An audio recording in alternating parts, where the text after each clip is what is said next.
Hello friends, welcome to my channel enjoy gardening. आज मैं आपको बताने वाली हूँ इस सर्दियों के बहुत ही खास प्लांट गुलदाउदी की रीपॉटिंग के बारे में और इसकी पूरी केयर आपको बताऊंगी कि इसकी आपको केयर कैसे करनी है। तो चलिए वीडियो शुरू करते हैं।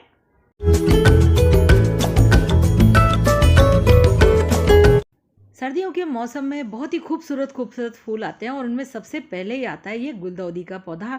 तो ये बहुत ही खूबसूरत कलर में आता है फ्रेंड्स, और ये देखिए कितने पास पास इसके पेटल्स सारे एक साथ मिलकर के एक बड़ा सा फूल बना देते हैं। और इनकी खासियत है कि ये फूल जो है एक बार जब पूरी तरह खिल जाते हैं तो लगभग 20-25 दिन तक बराबर से खिले रहते हैं और आपके गार्डन की शोभा बढ़ाते हैं।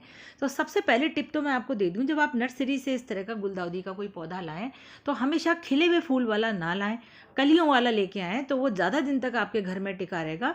फूलों वाला लाने से क्या होता है कि घर आने के बाद थोड़े दिन बाद ही पौधा मर जाता है। और यही मेरा आज का टॉपिक है कि जब हम इस गुलदाउदी के पौधे को नर्सरी से लेकर के आते हैं तो उसकी रीपॉटिंग करने में थोड़ी सी परेशानी आती है या थोड़ी असावधानियां जो है आप रख लेते हैं। उसकी वजह से क्या होता है कि प्लांट 1-2 दिन बाद ही ख़राब हो जाता है, फूल मुरझा जाते हैं, काले पड़ जाते हैं और मर जाते हैं। तो मैं आज आपको वो सारे टिप्स दूंगी जिससे नर्सरी से लाने के बाद आपका पौधा बिल्कुल भी नहीं खराब होगा। गुलदाउदी के पौधे की कटिंग बारिश या जून के महीने से स्टार्ट हो जाती है और उसके बाद जो है सितंबर तक आते आते इनको जो है हम रीपॉट कर देते हैं दूसरे गमलों में और वहाँ से इसकी केयर करना शुरू कर देना चाहिए। मैं आपको बता देती हूँ कि पौधे की जब इतनी हाइट हो जाए, मेरे पास अभी क्योंकि छोटा वाला प्लांट है नहीं तो मैं इसलिए इस प्लांट में आपको एक्सप्लेन कर रही हूँ। इस समय सबसे ज़रूरी है खाद। अगर आप अच्छे से खाद देंगे पौधे को तो आपके पौधे में बहुत सारी कलियां आएंगी। यहाँ पे जो मैंने खाद ली है मैं आपको सारे सबके नाम बता देती हूँ, 1-2 इसमें से कम हो तो भी चलेगा, कोई दिक्कत की बात नहीं है।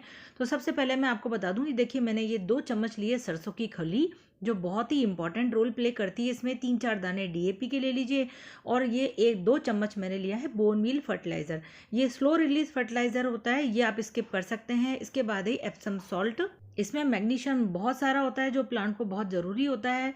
बोन मील में कैल्शियम बहुत होता है। तो ये सारे ही जो है फर्टिलाइज़र बहुत ही इंपॉर्टेंट हैं, तो ये आपको ज़रूर देने हैं उस समय। और चौथा ही चम्मच दे दीजिए आप लगभग 5 से 6 इंच गमले में। और ये आपको जब तक करना है जब तक कि प्लांट में कलियां बनना स्टार्ट ना हो जाएं, तब तक आप इसको रिपीट करिए लगभग हर 15 दिन में एक बार। जब प्लांट की आप में दिख रहा है आपको कि बहुत सारी कलियां बन रही हैं, तब आपको क्या करना है, सबसे पहली बार जब कलियां बनती रहें तब आप ऊपर से इसकी कलियों को थोड़ा सा पिंचिंग कर दीजिए। उससे क्या होगा कि एक ब्रांच जो है ऊपर से कटेगी तभी नीचे से नई नई ब्रांचें निकल के आएंगी। तो इस तरह से आप यहाँ पे पिंचिंग कर दीजिए। मैं अभी पिंचिंग नहीं कर रही हूँ क्योंकि ये इस समय हम लेट हो चुके हैं, अभी मेरे फूल खिल चुके हैं। ये मैं बात आपकी कर रही हूँ नवंबर के शुरुआत की। तो देखिए आप ये नीचे से जो एक ब्रांच दिख रही है आपको, ये इतनी सारी ब्रांचेस ऊपर बनेंगी। जितनी ब्रांचें ऊपर बनेंगी उतने ही हर ब्रांच के ऊपर फूल खिलेंगे। अगर एक ब्रांच है, अगर उस पर लगभग 6-7 कलियां भी आती हैं और एक ब्रांच पे पिंचिंग करने से 6-7 ब्रांचें हो जाती हैं तो हर ब्रांच पे लगभग 10 फूल खिलेंगे। तो आप सोचिए जब इतने सारे फूल बनेंगे, इतनी सारी कलियां बनेंगी, तो एक ब्रांच थी उसको न्यूट्रिशन जो ले रहा था प्लांट, और जब इतनी सारी ब्रांचेस हो जाएंगी तो प्लांट को बहुत ज़्यादा न्यूट्रिशन चाहिए।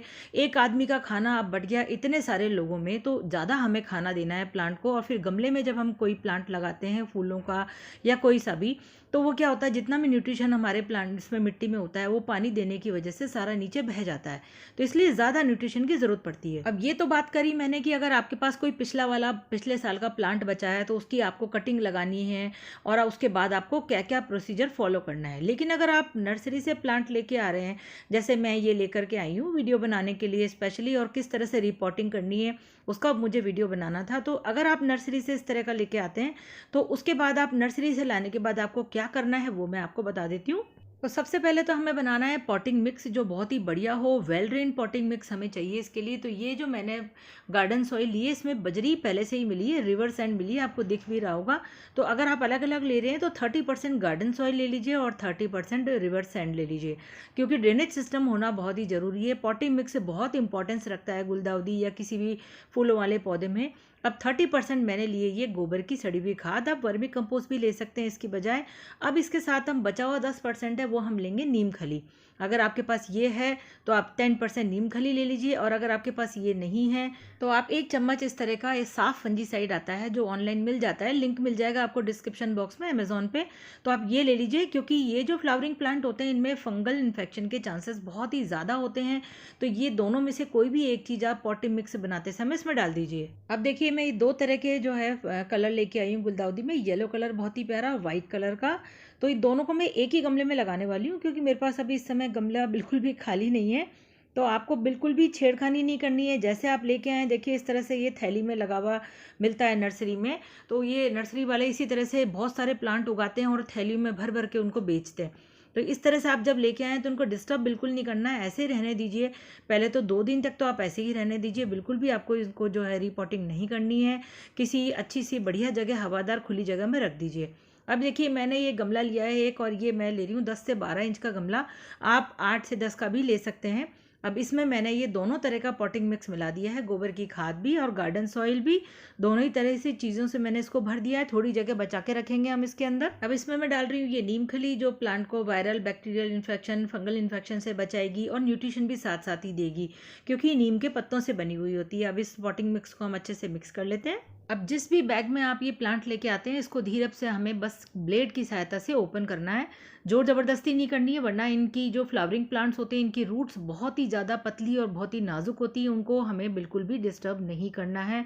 मैं फिर से एक बार बता रही हूँ, क्योंकि जनरली लोगों को यही समस्या आती है कि नर्सरी से प्लांट लेके आते हैं और हम घर में लाके लगाते हैं और अगले दिन से ही वो मरना शुरू हो जाता है। बस धीरे से इसको इस तरह से रख दीजिए, बिना कोई डिस्टर्बेंस इसकी रूट्स को किए। अब दबाना नहीं है आपको यहाँ पर। इस तरह से रखने के बाद ये नहीं कि आप इसको अंदर जोर ज़बरदस्ती से दबाएं, ऐसा नहीं करना, वरना रूट्स इसकी टूट जाएंगी। अब मैं दूसरा वाला पौधा भी इसी में लगा रही हूँ, क्योंकि मेरा गमला बहुत बड़ा है। अगर आप एक एक लगा रहे हैं तो 7 से 9 इंच का गमला या 10 इंच का गमला ले सकते हैं। देखिए रूट्स कितनी बारीक बारीक है ना इसकी, तो वो भी मैं इसमें लगा देती हूँ। अब ये देखिए, ये जो ऊपर से जो इसमें खरपतवार है, जो जंगली घास वगैरह, इनको निकाल दीजिए, वरना आपके पौधे का सारा न्यूट्रिशन ये खा जाएंगी।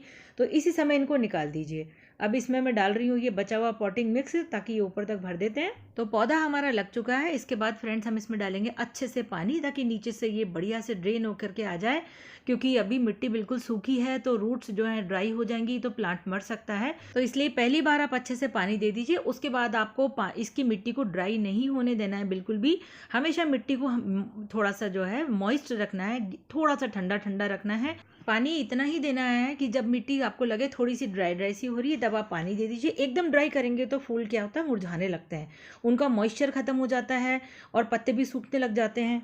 नीचे के जो सूखे हुए पत्ते होते हैं, इनको आप हमेशा हटाते रहिए, क्योंकि इन्हीं की वजह से क्या होता है, बाद में फंगल इन्फेक्शन होता है। तो इसलिए इनको हटाते जाइए, और इन्हें मिट्टी में नहीं छोड़ना है आपको। ऐसे झाड़ करके, तोड़ करके इनको मिट्टी में से भी हटा दीजिए। दूसरा पेस्ट जो इसके ऊपर होते हैं, वो इसमें छोटे छोटे मच्छर जैसे कीड़े जो हैं, इसकी जो ब्रांचेस होती हैं, पत्ते होते हैं, उन पर लग जाते हैं काले काले से, उनको चेपा भी बोलते हैं। तो वो इनमें सबसे बड़ा कारण होता है, जो इसको पौधे को पूरा घेर लेते हैं और न्यूट्रिशन सारा खा जाते हैं। तो इसलिए इन प्लांट्स के ऊपर हर हफ्ते आप नीम ऑयल का स्प्रे कीजिए, फूलों पर नहीं, केवल पत्तों पे और इसकी ब्रांचेस पे। लेकिन अटैक ज़्यादा हो जाए और कंट्रोल में ना आए, तो इस तरह की कोई रोगर दवाई आती है, वो ले लीजिए आप, या फिर एमिडा क्लोप्रिड भी आती है। ये दोनों भी ऑनलाइन आपको मिल जाएंगी, या जहाँ बीज मिलते हैं वहाँ मिल जाएंगी। जब ज़्यादा हो जाए अटैक इन पे, तो आप क्या करिए, इसको एक ढक्कन 1 लीटर पानी में घोल के थोड़ा सा आप डाल दीजिए मिट्टी में, और बाकी आपको क्या करना है, इसकी जो ब्रांचेस है ना, उनको अच्छे से वॉश कर दीजिए हाथों की सहायता से। स्प्रे करने से काम नहीं चलेगा, तो थोड़ा सा हाथों से भी उन कीड़ों को जो है हटाने की कोशिश कीजिए और स्प्रे कर दीजिए। और ऐसा आप एक बार करके छोड़ देंगे, उससे कंट्रोल नहीं आएगा। एक तो पत्ते के पीछे भी करिए, और दूसरा 1 दिन करने के बाद आप 2 दिन का गैप दे करके फिर एक बार और इस तरह से पौधों को जो है वॉश कर दीजिए। उससे सूप सॉल्यूशन से भी आप इनको, ब्रांचेस को वॉश कर सकते हैं, तो ये कंट्रोल में आ जाएंगे। अब जो शुरू में आपको वीडियो में मैंने खाद बताई थी, या वर्मी कंपोस्ट हो या कोई सी भी खाद हो, एक बार जब आपके प्लांट ने फ्लावरिंग शुरू कर दी है, तब आपको इसमें कोई भी फर्टिलाइज़र नहीं देना है, खाद देना बंद कर देना है। क्योंकि अक्सर ऐसा होता है कि गुलदाउदी का प्लांट में जितनी कलियाँ या जितनी फ्लावरिंग होनी होती है, वो एक ही बार में हो जाती है। दोबारा बहुत ही कम इसमें बड्स बनती हैं, दोबारा बहुत ही कम ये फ्लावरिंग करता है। तो इसलिए फूलों में खाद देने की आपको कोई ज़रूरत नहीं है। हाँ, अगर आप चाहते हैं कि ऐसे ही पौधा हमारा थोड़ा हेल्दी सा दिखता रहे, तो 1 महीने में एक बार आप इसमें 1 मुट्ठी वर्मी कंपोस्ट दे सकते हैं, क्योंकि ये इनकी लाइफ अब ज़्यादा होती नहीं है। बस ये फ्लावरिंग करेंगे, 20-25 दिन खिले रहेंगे, और उसके बाद जो है ये खाली खाली से हो जाएंगे, और इनमें कोई बड वगैरह नहीं बनेगी। तो इसीलिए मैंने आपको बोला कि जब आप नर्सरी से लेके आएँ, तो खिले हुए फूल मत लेके आइए बिल्कुल भी। ऐसा पौधा लेके आइए जिसमें खूब सारी कलियाँ आ रही हों। तो उससे क्या होता है कि आपके गार्डन में ज़्यादा दिन तक ये पौधा बना रहेगा। और जब इस प्लांट में से ये फ्लावरिंग जो है सारी ख़त्म हो जाए, मुरझा जाए, तो आप इनको सबको कट कर दीजिए। नीचे से 5-6 इंच का पौधा छोड़ दीजिए, बाकी सारा ऊपर से काट दीजिए और ऐसी जगह रख दीजिए जहाँ पे हल्की-हल्की इसको सनलाइट मिलती रहे। पानी देते रहिए इसको, हवादार जगह पे रखिए और जुलाई में आने के बाद इसकी आप कलम लगा दीजिए। कटिंग से ये बहुत ही आसानी से लग जाता है। मात्र जो है 3 से 4 इंच की कटिंग भी इसकी बहुत ही ईज़िली ग्रो हो जाती है और केवल उसको आप बजरी यानी रिवर सैंड में लगा दीजिए, उसी में भी बहुत अच्छे से ये आराम से कटिंग आपकी चल जाएगी। कोई आपको खाद मिलाने की ज़रूरत नहीं है। एक ही ट्रे टाइप बना लीजिए आप, उसमें बहुत सारी कटिंग लगा दीजिए। फिर उसके बाद का जो प्रोसीजर है वो मैं वीडियो के शुरू में बता ही चुकी हूँ। अगर आपने नहीं देखा है तो वीडियो को रिवाइंड करिए और देखिए। अब जब आपने सब कुछ कर लिया है, पौधा लगा भी लिया नर्सरी से ला करके, तो आपको रखना कहाँ है? इसको ऐसी जगह रखना है जहाँ इसको डायरेक्ट कम से कम 4 से 6 घंटे की मिनिमम सनलाइट मिलनी ही चाहिए। जितनी भी फ्लावरिंग प्लांट होते हैं उनको इतने घंटे की डायरेक्ट सनलाइट ज़रूरी है, वरना ये जो है फूल का जो है सारी खूबसूरती ख़त्म हो जाएगी और ये बहुत ही जल्दी मर जाएंगे। तो फ्रेंड्स, मैंने आपको पूरी जानकारी दे दी है, पौधा लाने से लेके नेक्स्ट सीज़न तक इसको कैसे बचा के रखें। तो अगर मेरी आपको ये इन्फॉर्मेशन पसंद आई हो तो लाइक कीजिए, शेयर कीजिए, सब्सक्राइब कीजिए मेरे चैनल को। Okay friends, bye bye.